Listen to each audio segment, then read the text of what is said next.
नमस्कार, बहुत बहुत स्वागत है आपका हमारे चैनल में। मैं हूं आपके साथ श्रुति। क्या सुप्रीम कोर्ट पलटेगा वक्फ कानून? क्या है वो कोर्ट के फैसले जो वक्फ कानून पर कर सकते हैं खेला, और किस तरह के कानूनों को खत्म कर सकता है सुप्रीम कोर्ट?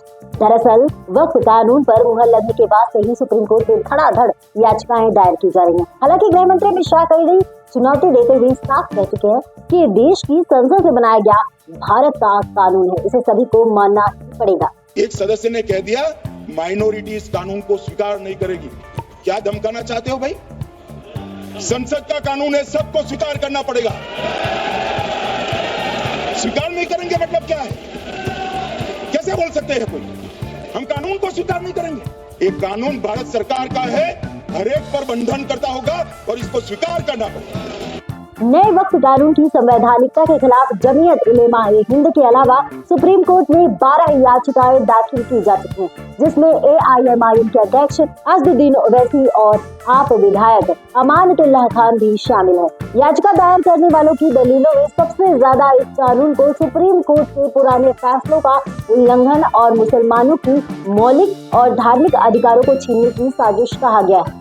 याचिकाकर्ता बार बार उसी बात को दोहरा रहे हैं जिसमें सुप्रीम कोर्ट ने कहा था कि once a Waqf always a वक्फ, एक बार वक्फ हो गया तो फिर बात खत्म। सुप्रीम कोर्ट में दायर इन याचिकाओं में धार्मिक स्वतंत्रता के उल्लंघन का तर्क देते हुए कहा जा रहा है कि विधेयक धार्मिक मामलों की प्रबंधन में स्वतंत्रता को प्रभावित करता है, जो संविधान के अनुच्छेद 26 के तहत अल्पसंख्यक समुदायों को दी गई है। अपनी याचिका में जमीयत उलमा-ए-हिंद ने कहा है कि ये कानून देश के संविधान पर सीधा हमला है। ये विधेयक मुसलमानों की धार्मिक स्वतंत्रता छीनने की साजिश है। ऐसे में सवाल ये है कि क्या है सुप्रीम कोर्ट के वे फैसले जिनकी वक्फ कानून को लेकर दलीलें दी जा रही है? तो सबसे पहले आता है AK गोपालन बनाम मद्रास राज्य वाला मामला, जिसे लेकर वक्फ कानून पर कोर्ट में चुनौती दी गई है। इस मामले पर कोर्ट ने क्या फैसला सुनाया, चलिए आपको बता देते हैं। दरअसल नजरबंदी और मौलिक अधिकारों की व्याख्या से संबंधित ये शुरुआती मामला है। ये संविधान लागू होने के बाद दर्ज मामले में एक ऐतिहासिक फैसला था। इस मामले में याचिकाकर्ता को दोषी ठहराया गया था। चुनौती का मुख्य आधार ये था कि कैदी ने अनुच्छेद 19 के तहत याचिकाकर्ता के मौलिक अधिकार भारत के किसी भी हिस्से में स्वतंत्र रूप से आने जाने का अधिकार का है। तो वहीं अगले केस की बात करें तो वो है रतिलाल पानाचंद गांधी बनाम द स्टेट ऑफ बॉम्बे 1954।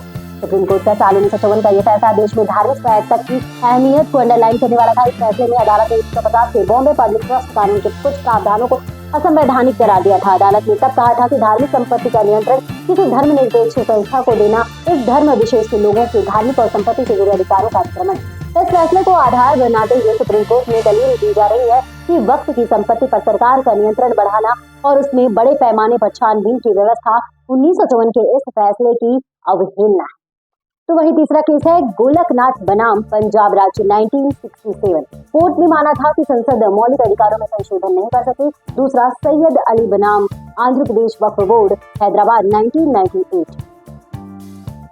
अब बात करते हैं सैयद अली बनाम आंध्र प्रदेश वक्फ बोर्ड हैदराबाद 1998 वाले फैसले की। 1998 के इस फैसले में सुप्रीम कोर्ट ने वक्फ को इस्लाम धर्म के अधीन किया जाने वाला एक दान का तरीका माना था। अदालत ने पाया था कि ये व्यवस्था कुरान से आती है। अदालत ने कहा था कि वक्फ मुस्लिम कानूनों में पवित्र और धार्मिक दान का तरीका है। कोर्ट ने वक्फ को परमानेंट यानी स्थायी माना था। अदालत ने तो कहा था कि एक बार अगर वक्फ संपत्ति घोषित की गई तो फिर वो वक्फ ही रहेगी। तो वही नागराज बनाम आंध्र प्रदेश 1985 वाले केस का भी हवाला दिया जा रहा है। दरअसल ये मामला आंध्र प्रदेश सरकार के कर्मचारियों की रिटायरमेंट की उम्र से संबंधित था, जो सीधे तौर पर वक्फ से जुड़ा तो नहीं था, मगर इसे आधार जरूर बनाया जा रहा है। सुप्रीम कोर्ट ने इस फैसले में कहा था कि ऐसे कोई भी संशोधन जो मूल कानून के मकसद को अप्रभावित करते हैं उन्हें असंवैधानिक माना जाएगा। अब अदालत में इसे आधार बनाया जा रहा है कि नए कानून का कम से कम 35 संशोधन 1995 के वक्फ कानून के प्रावधानों के असल मकसद का उल्लंघन कर रहा है।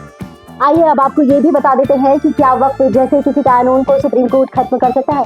भारत में सुप्रीम कोर्ट सर्वोच्च न्यायालय है और सुप्रीम कोर्ट के पास ये अधिकार कि वे किसी भी कानून को असंवैधानिक घोषित करके उसे खत्म। हालांकि इसके लिए कुछ नियम लागू होते हैं और एक प्रक्रिया होती है के तहत ही सुप्रीम कोर्ट। खैर अब देखना ये होगा कि वक्फ कानून की वैधता को चुनौती देने वाली याचिकाओं पर सुप्रीम कोर्ट क्या कुछ फैसला लेता है। आइए अब आपको ये भी बता देते हैं कि क्या वक्फ जैसे किसी कानून को सुप्रीम कोर्ट खत्म कर सकता है। भारत में सुप्रीम कोर्ट सर्वोच्च न्यायालय है और सुप्रीम कोर्ट के पास ये अधिकार है कि वह किसी भी कानून को असंवैधानिक घोषित करके उसे खत्म कर देता है। हालांकि इसके लिए कुछ नियम लागू होते हैं और एक प्रक्रिया होती है, उसके तहत ही सुप्रीम कोर्ट किसी कानून को खत्म कर सकता है। अगर कोई कानून भारतीय संविधान के तहत दिए गए मौलिक अधिकारों का उल्लंघन करता है तो सुप्रीम कोर्ट के पास ये शक्ति होती है कि वो उस कानून को खत्म कर दे। तो वहीं भारत का सुप्रीम कोर्ट खुद से ही कोई कानून खत्म नहीं करता। इसके लिए एक पूरी प्रक्रिया होती है। अगर कोई व्यक्ति या किसी संस्थान के जरिए उस कानून के खिलाफ सुप्रीम कोर्ट में याचिका दायर की जाती है और उस याचिका पर सुनवाई के दौरान अगर सुप्रीम कोर्ट इस निर्णय तक पहुंचता है कि वो कानून असंवैधानिक है, उसके बाद ही उस कानून को खत्म किया जा सकता है। हालांकि जरूरी नहीं है कि याचिका दायर करने के बाद कानून खत्म ही कर दिया जाए।